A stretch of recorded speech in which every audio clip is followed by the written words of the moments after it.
Okay, so we're going to start part two of the novel of Life of Pi. And before we get into sort of the narrative where he is telling about his survival on this boat with these, man-killing animals, we want to sort of just recap what some of the themes or major events that happened in part one, what we learned about Pi. So we learned a couple of things about his early upbringing, his childhood. So he did grow up in this very sort of almost magical, idealistic, fantastic kind of upbringing amongst zoo animals, right? So being born to a zookeeper, his father. So it was a sort of wonderful childhood and full of sort of interesting, special, even extraordinary circumstances growing up in this environment.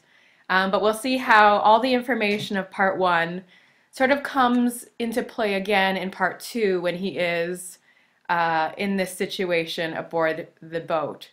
So all that information about animals will come into play again. So it's sort of like the information he gained in his childhood will be applied in his survival scenario. So it's sort of all very important how he sort of becomes or develops as a young man.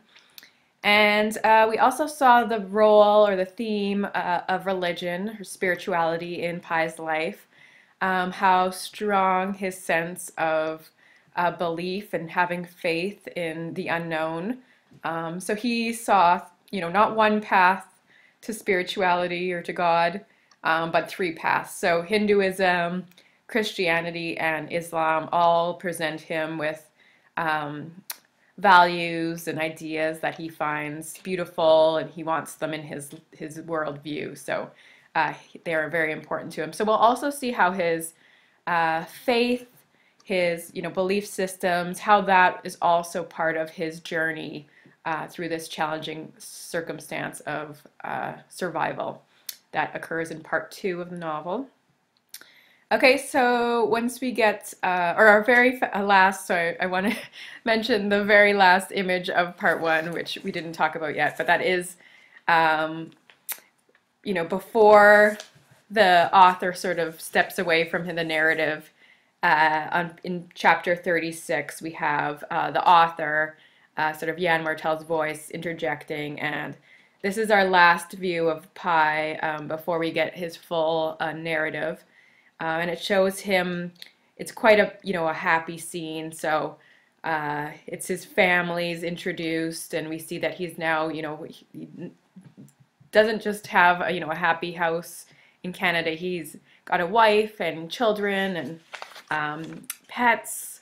So he has sort of come out of this traumatic situation, which we'll learn about in part two. We know that this story is going to have a happy ending. That's the last line on page 103 where it says this story has a happy ending. So no matter what we read for the rest of part two, you can assume there's going to be some dark moments, but it's going to come out as a happy ending for Pi.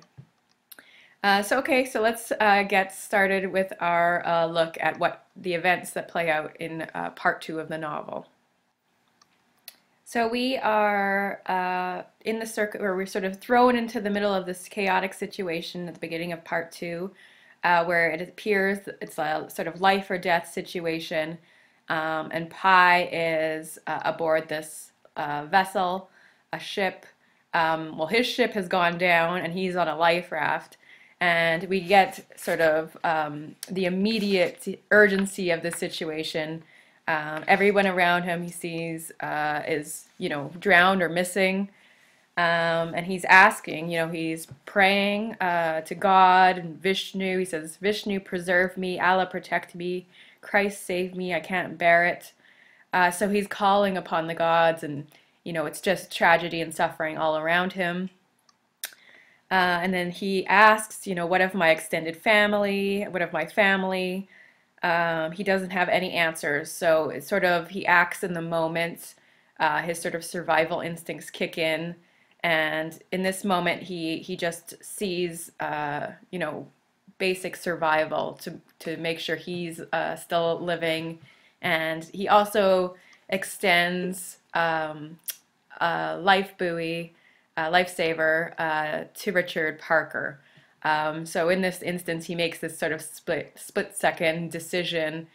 He sees a life struggling in the water, and before he can sort of rationalize the choice of saving or bringing this tiger on board, he throws the life preserver to Richard Parker.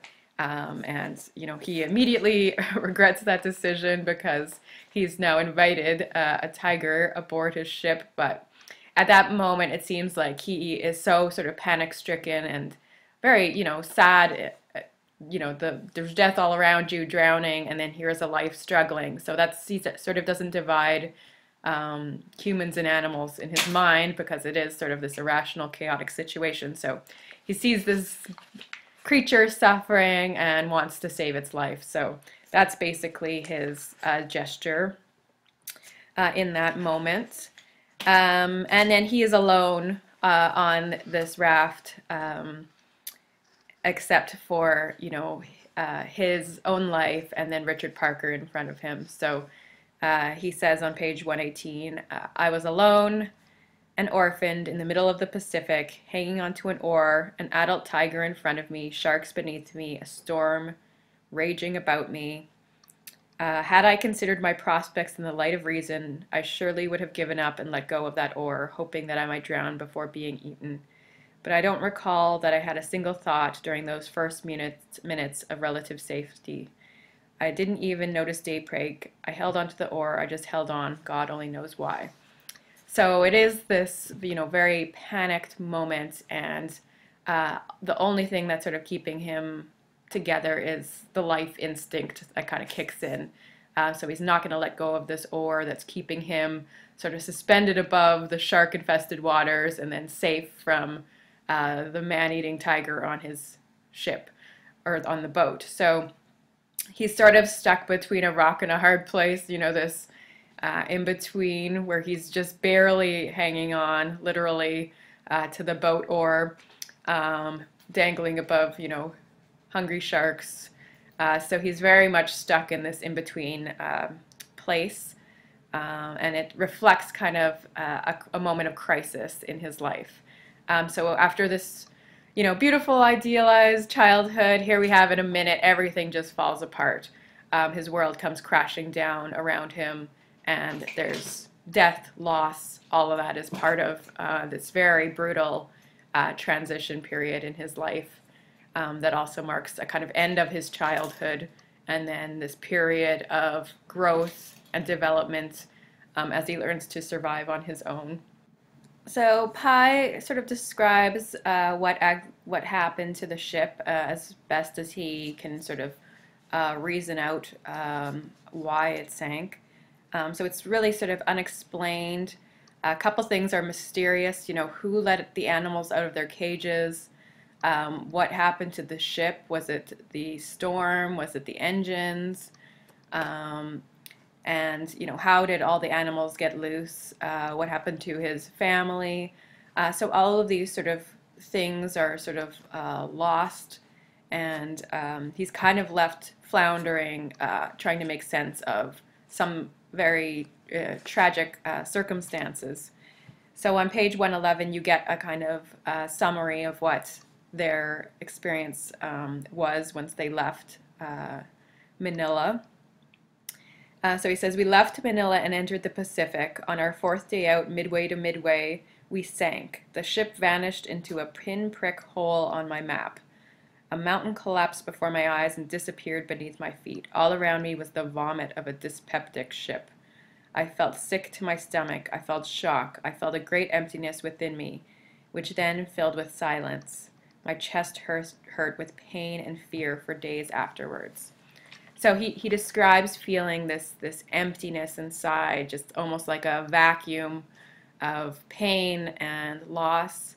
So utter emptiness sort of invades him in this moment where he realizes he's alone in the Pacific Ocean without his family, and only wild animals the survivors that made it out of this sinking ship alive.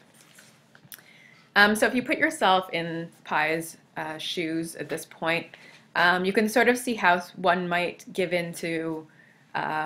up, give into sort of desperation and just, throw yourself overboard or just, feel defeated and give up fighting for life. But that's not what happens to him. So he has a kind of inner strength that helps him carry him forward.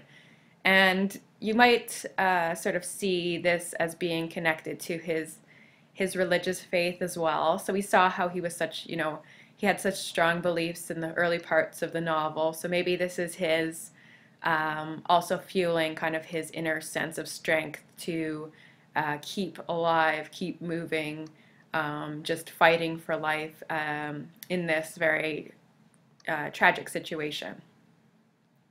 And that's, if we think about the role of religion for many people, often we use religion as a way of sort of coping or making sense of traumatic circumstances that are otherwise unexplained.